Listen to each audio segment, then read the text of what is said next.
दो परमाणु ताकत से लेश पड़ोसी, एक विरासत मगर सफर बिल्कुल अलग अलग। On the eve of India's independence, on the midnight of the 14th and 15th of August 1947, I have a message from His Majesty the King to deliver to you today. This is His Majesty's message. ये सीमाएं महज नक्शे पर खींची लकीरें नहीं, ये दुनिया के सबसे तनावपूर्ण, सबसे निगरानी से भरा और सबसे डेंजरस वेपन से घिरे इलाके हैं।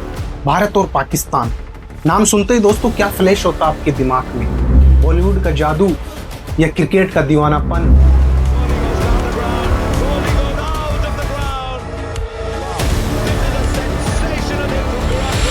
या ब्रेकिंग न्यूज में गूंजती वार की दहशत? दो मुल्क जो सिर्फ सीमाओं से नहीं बल्कि हथियारों की पावर से भी एक दूसरे को चैलेंज देते हैं। लेकिन जब बात सुरक्षा की आती है तब सवाल असली पावर का उठता है। तो आखिर कौन है आगे? और इसका जवाब आपकी सोच से कहीं ज्यादा कॉम्प्लेक्स है और वो आज इस वीडियो में हम जानेंगे। किसके पास कितनी सेना की असली ताकत है, किसका एयरफोर्स और नेवी ज्यादा खतरनाक है और क्या वाकई पाकिस्तान भारत को चुनौती दे सकता है? लेकिन ये सिर्फ हथियारों की काउंटिंग की कहानी नहीं है, ये कहानी है सुरक्षा, डर और उम्मीद। क्या आपने कभी सोचा है दोस्तों कि कल को भारत और पाकिस्तान के बीच अगर युद्ध हो जाए तो एक्चुअली में क्या होगा? कौन जीतेगा, कैसे जीतेगा और सबसे इम्पोर्टेंट बात, क्या वाकई में कोई जीतेगा भी या नहीं? पर ये जानने से पहले ये समझना जरूरी है कि ये राइवलरी स्टार्ट कैसे हुई। 1947 में जब ब्रिटिश इंडिया का पार्टीशन हुआ तभी से दोनों के बीच दुश्मनी की चिंगारी जल उठी।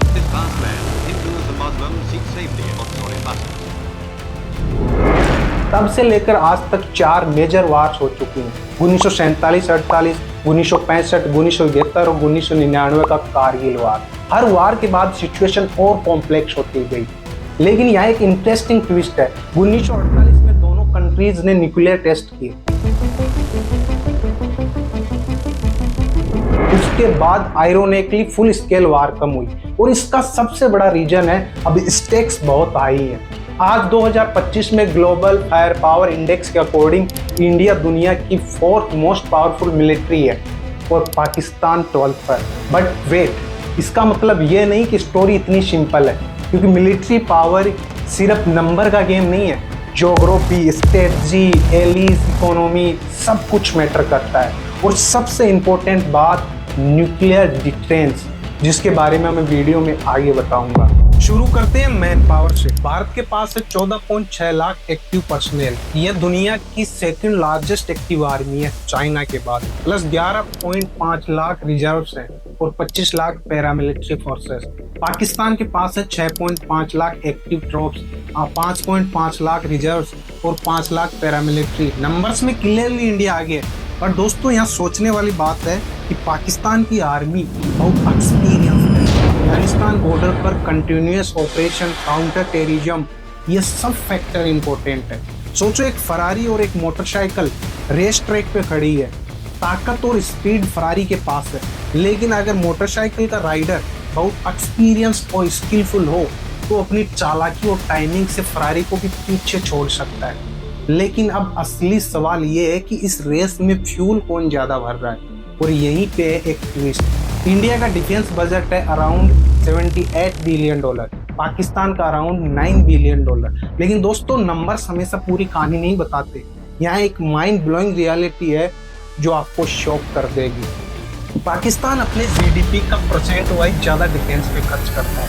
They spend around 4% of GDP, हम स्पेंड करते हैं अराउंड 2%। दोस्तों इससे पता चलता है कि पाकिस्तान के लिए यह कितनी प्रायोरिटी है। लेकिन मॉडर्न वारफेयर में सिर्फ सोल्जर्स की संख्या इनफ नहीं है। Technology, air power, naval strength, ये सब इक्वली इम्पोर्टेंट। अब बात करते हैं एयर पावर की, जो मॉडर्न वारफेयर में क्रूशियल है। इंडियन एयरफोर्स के पास है 2229 एयरक्राफ्ट, इनमें से 600 प्लस फाइटर एयरक्राफ्ट है, प्लस राफेल जो करंटली वर्ल्ड का one of the best fighter jet में से एक है। साथ ही Su-13 MKI, मिराज 2000 और MiG सीरीज। पाकिस्तान एयरफोर्स के पास है 1399 एयरक्राफ्ट, जिनमें से 400 फाइटर जेट्स हैं, प्लस F-16S अमेरिका से और JF F-17 थंडर जो चाइना के साथ जॉइंटली डेवलप किया है। लेकिन यहाँ एक इंटरेस्टिंग पॉइंट है दोस्तों कि 2019 में बालाकोट एयर स्ट्राइक के बाद जो डॉग फाइट हुई उसमें पाकिस्तान ने क्लेम किया कि हमने इंडिया के MiG-21 को शूट डाउन किया। इंडिया ने क्लेम किया कि हमने F-16 को शूट डाउन किया। ट्रूथ क्या है, ये डिबेट आज भी चल रही है। लेकिन इससे एक बात तो क्लियर है, एयर बैटल्स में टेक्नोलॉजी और पायलट ट्रेनिंग दोनों मैटर करते हैं। क्वालिटी वर्सेस क्वांटिटी का ये परफेक्ट एग्जांपल है। नेवल पावर में इंडिया का क्लियर एडवांटेज है। हमारे पास है 2 एयरक्राफ्ट कैरियर INS विक्रांत और INS विक्रमादित्य। यह हमें इंडियन ओशियन में मैसिव एडवांटेज देता है। साथ ही हमारे पास है 18 सबमरीन जिनमें न्यूक्लियर सबमरीन भी इंक्लूड है। पाकिस्तान के पास कोई एयरक्राफ्ट कैरियर नहीं है, 18 डीजल सबमरीन और ओवरऑल 121 नेवल वेसल्स। लेकिन दोस्तों यहाँ ज्योग्राफी बहुत इंपॉर्टेंट रोल प्ले करती है। पाकिस्तान का कोस्ट लाइन छोटा है, सो नेचुरली उनकी नेवल रिक्वायरमेंट भी डिफरेंट है, जबकि इंडियन ओशियन में इंडिया की डोमिनेंसी स्ट्रेटजिक गेम चेंजर है। अब आते हैं दोस्तों सबसे इम्पोर्टेंट पार्ट पर, न्यूक्लियर वेपन्स। इंडिया के पास है एस्टिमेट 172 न्यूक्लियर वार हेड्स। पाकिस्तान के पास है लगभग 170। नंबर्स में प्रैक्टिकली इक्वल है, बट दोस्तों फिलोसफी में मेजर डिफरेंट है। इंडिया की है नो फर्स्ट यूज पॉलिसी, मतलब हम पहले न्यूक्लियर वेपन्स का यूज नहीं करेंगे। पाकिस्तान की कोई सच पॉलिसी नहीं है। एक्चुअल में उन्होंने इंडिकेट किया है कि अगर कन्वेंशनल वार में वो लूजिंग है तो न्यूक्लियर ऑप्शन पर कंसीडर कर सकते हैं। लेकिन दोस्तों यहाँ से टैक्टिकल न्यूक्लियर वेपन्स का खतरा पैदा होता है। छोटे पैमाने पर इस्तेमाल होने वाले नुक्स जो पूरी वार की डायरेक्शन को कंप्लीटली एक्सचेंज कर सकते हैं। इंडिया के पास है अग्नि सीरीज मिसाइल। अग्नि 5 की रेंज है 500 किलोमीटर। पाकिस्तान के पास है शाहीन सीरीज। शाहीन 3 की रेंज है 2700 किलोमीटर। ग्राउंड फोर्सेस में भी इंडिया न्यूमेरिकली आगे है। हमारे पास है 4200 प्लस टैंक्स जिनमें T-90 Bheeshma, Arjun MBT include है, 1.48 लाख आर्म व्हीकल और 4000 प्लस आर्टिलरी पीसेस।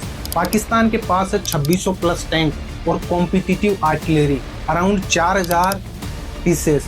पर दोस्तों यहाँ पे टेरेन इलाके बहुत इंपॉर्टेंट है। राजस्थान के रेगिस्तान में टैंक बैटल्स पॉसिबल है, लेकिन कश्मीर के पहाड़ इन्फेंट्री वारफेयर मांगते हैं। और ये हमें देखने को मिलता है 1971 में इस पाकिस्तान में जो ऑपरेशन हुए वो शो करते हैं कि लॉजिस्टिक्स और सस्टेन ऑपरेशन में इंडिया कैपेबल है। लेकिन दोस्तों जब हम इंडिया और पाकिस्तान के बीच वार की पॉसिबिलिटी को रियलिस्टिकली देखते हैं तो कुछ ऐसी सच्चाइयां सामने आती हैं जिन्हें सुनकर आपका नजरिया ही बदल जाएगा। पहली कि मॉडर्न वारफेयर में ज्योग्राफी मैटर है लॉट।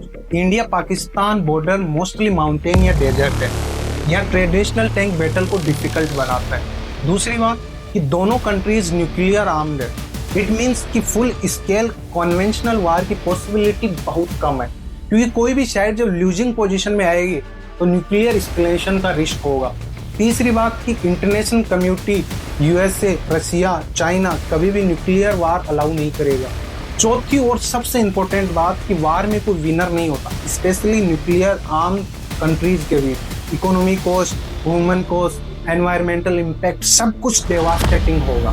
लेकिन एक और एंगल जिसे हम सब इग्नोर करते हैं दोस्तों, इकोनॉमी। अगर वार हुई तो इंडिया का $3.7 ट्रिलियन इकोनॉमी और पाकिस्तान की $400 बिलियन इकोनॉमी दोनों क्रैश हो जाएंगी। फॉरेन इन्वेस्टमेंट रुक जाएंगी, ट्रेड पार्टनरशिप खत्म हो जाएंगी। कश्मीर कॉन्फ्लिक्ट की वजह से पिछले 70 सालों में दोनों कंट्रीज ने कितना पैसा डिफेंस पे खर्च किया है। अगर वो डेवलपमेंट पे स्पेंड किया होता तो आज दोनों कंट्रीज कहाँ होती आप सोच सकते हो। साउथ कोरिया और जापान का एग्जाम्पल देखिए, पोस्ट वार डेवलपमेंट में उन्होंने कैसे प्रोग्रेस।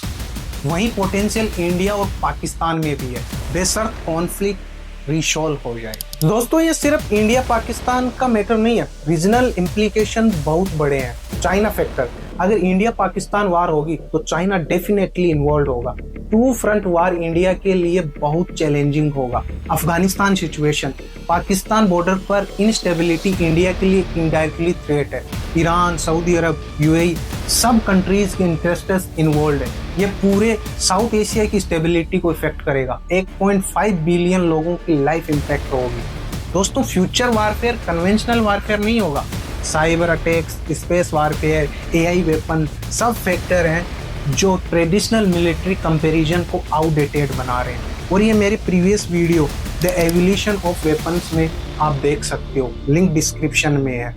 दोस्तों इस वीडियो से इतना तो पता चल गया होगा कि नंबर्स क्लियरली शो करते हैं कि कन्वेंशनल वारफेयर में इंडिया एडवांटेज में है, लेकिन न्यूक्लियर फैक्टर सब कुछ चेंज कर देता है। इसमें कोई विनर नहीं, म्यूचुअली अश्योर्ड डिस्ट्रैक्शन। और यही रियलिटी है। असली क्वेश्चन ये नहीं कि कौन जीतेगा, क्वेश्चन ये है कि क्या हम इतने मेच्योर हैं कि कॉन्फ्लिक्ट को डिप्लोमेटिकली रिसॉल्व करें। बहुत कंट्रीज में टैलेंटेड पीपल हैं, रिसोर्सेज हैं, पोटेंशियल है। इफ वी कैन चैनलाइज ये energy towards development instead of defence, तो पूरा साउथ एशिया सुपर पावर बन सकता है। बस चॉइस हमारी है, कंटिन्यू राइवलरी या शेयर्ड प्रोस्पेरिटी। मैं पर्सनली बिलीव करता हूँ दोस्तों कि पीस ही राइट पाथ है, not because I am being idealistic but because it's practical and beneficial for everyone. तो दोस्तों आपका क्या ओपिनियन है? क्या इंडियन पाकिस्तान राइवलरी कंटिन्यू करनी चाहिए या कोऑपरेशन का पाथ अपनाना चाहिए? कमेंट में बताइए अपने थॉटफुल ओपिनियन, लेकिन प्लीज हेट स्पीच अवॉइड करिए, कंस्ट्रक्टिव डिस्कशन करिए। अगर ये वीडियो आपको इंफॉर्मेटिव लगा तो लाइक करिए और शेयर करिए। ऐसे एजुकेशन कंटेंट के लिए सब्सक्राइब करना ना भूलें। मिलते हैं नेक्स्ट वीडियो में, तब तक स्टे क्यूरियस। जय हिंद।